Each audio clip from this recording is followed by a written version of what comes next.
अध्याय 12 विद्युत कक्षा 10 विषय भौतिक विज्ञान।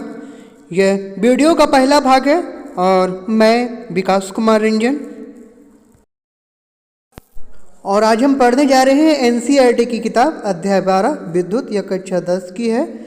और इसमें हम अब जानने वाले हैं कि आपने क्या सीखा। आइए देखते हैं। किसी चालक में गतिशील इलेक्ट्रॉन की धारा विद्युत धारा की रचना करती है। परिपाटी के अनुसार इलेक्ट्रॉनों के प्रवाह की दिशा के विपरीत दिशा को विद्युत धारा की दिशा माना जाता है। दूसरा, विद्युत धारा का ईसाई मात्रक एम्पियर ए है। किसी विद्युत परिपथ में इलेक्ट्रॉनों को गति प्रदान करने के लिए हम किसी सेल अथवा बैटरी का उपयोग करते हैं। सेल अपने सिरों के बीच विभवांतर उत्पन्न करता है। इस विभवांतर को वोल्ट भी में मापते हैं। प्रतिरोध एक ऐसा गुणधर्म है जो किसी चालक में इलेक्ट्रॉनों के प्रवाह का विरोध करता है। यह विद्युत धारा के परिमाण को नियंत्रित करता है। प्रतिरोध का ईसाई मात्रक ओम है। ओम का नियम किसी प्रतिरोधक के सिरों के बीच विभवांतर उसमें प्रवाहित विद्युत धारा के अनुक्रमानुपाती होता है, परंतु एक शर्त यह है कि प्रतिरोधक का ताप समान रहना चाहिए। किसी चालक का प्रतिरोध उसकी लंबाई पर सीधे उसके अनुप्रस्थ काट के क्षेत्रफल पर प्रतिलोमतः निर्भर करता है। उस पदार्थ की प्रकृति पर भी निर्भर करता है जिससे वह बना है।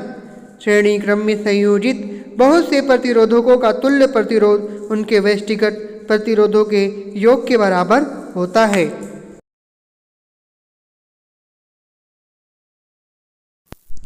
पार्श्व क्रम में संयोजित, इसको इंग्लिश में हम लोग पैरेलल भी बोलेंगे, में संयोजित प्रतिरोधकों के समुच्चय का तुल्य प्रतिरोध आरपी, यहाँ पर जो पी है वो पैरेलल शब्द से आया है, वहाँ पर इसलिए पी लगा हुआ है, निम्नलिखित संबंध द्वारा व्यक्त किया जाता है। 1/RP बराबर 1/R1 plus 1/R2 plus 1/R3 plus, इस तरह से हल करते हैं। ये फार्मूला है। किसी प्रतिरोधक में क्षयित अथवा उपभोक्त ऊर्जा को इस प्रकार व्यक्त किया जाता है। प्रतिरोध में क्षयित ऊर्जा को W बराबर V Guna I Guna T।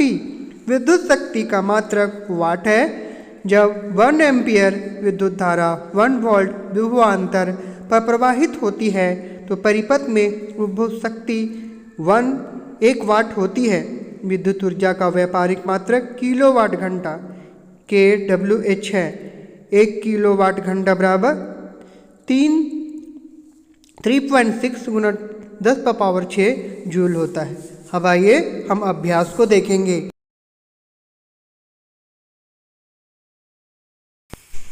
पहला अभ्यास है, प्रतिरोध R के किसी तार के टुकड़े को 5 बराबर भागों में काटा जाता है। इन टुकड़ों को फिर पार्श्व क्रम में संयोजित कर देते हैं। यदि संयोजन का तुल्य प्रतिरोध R डैश है तो R/R डैश अनुपात का मान क्या है?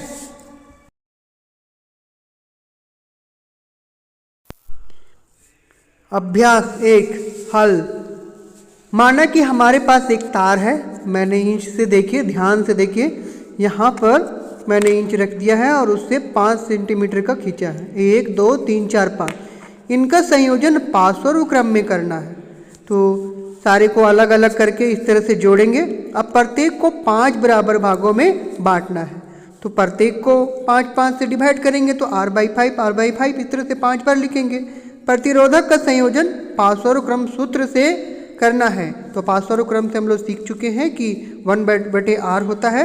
तो 1/R तो करेंगे, यहाँ पर आप हल देख सकते हैं 1/R/5।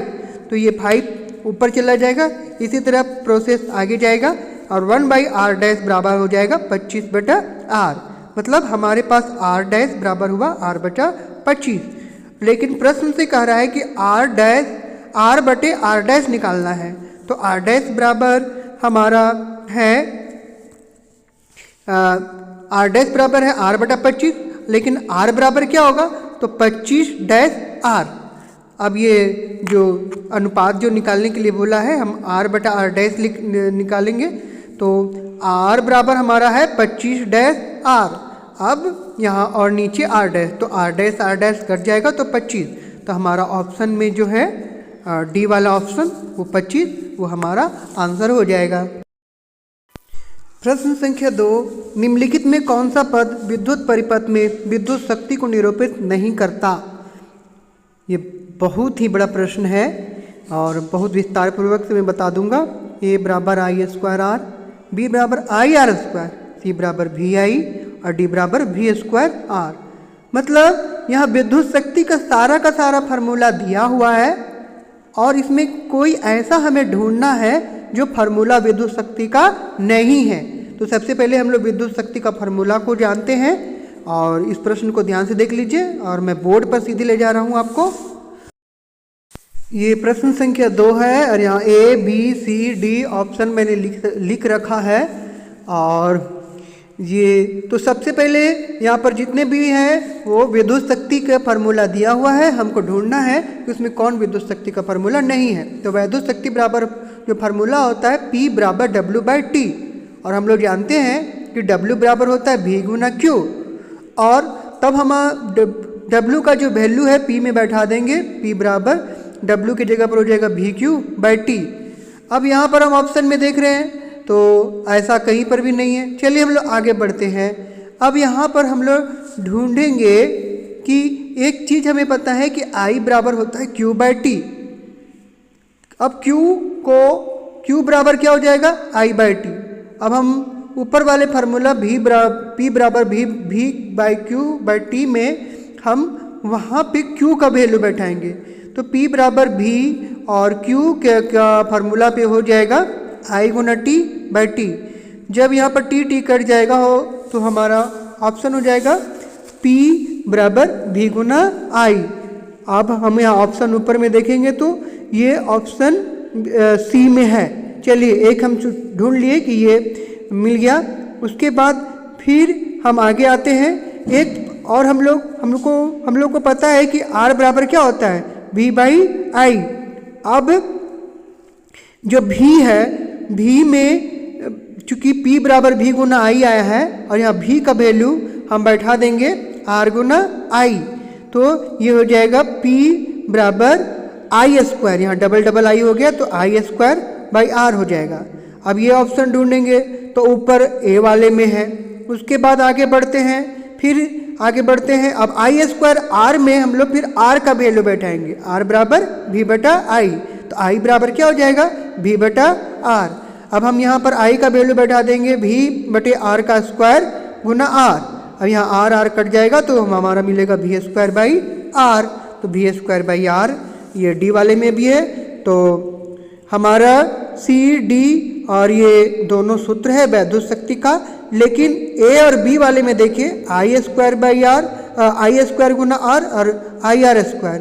तो हम लोग I और R वाला संबंध ढूंढ चुके हैं और जिसमें I स्क्वायर R ही सही है। तो इस तरह से हम कह सकते हैं कि B वाला जो ऑप्शन है वो विद्युत शक्ति का फार्मूला नहीं है। तो इस तरह से हम इस सेकंड वाले का ऑप्शन बी पे जाएगा, आंसर बी पे जाएगा। ठीक है बच्चों, इस वीडियो में इतना ही। आगे वीडियो में हम मिलेंगे नेक्स्ट टॉपिक के साथ इस प्रश्न के उत्तर को आगे बढ़ाते हुए। तब तक से आप खूब अच्छे से पढ़िए। मिलता हूँ अगले वीडियो में।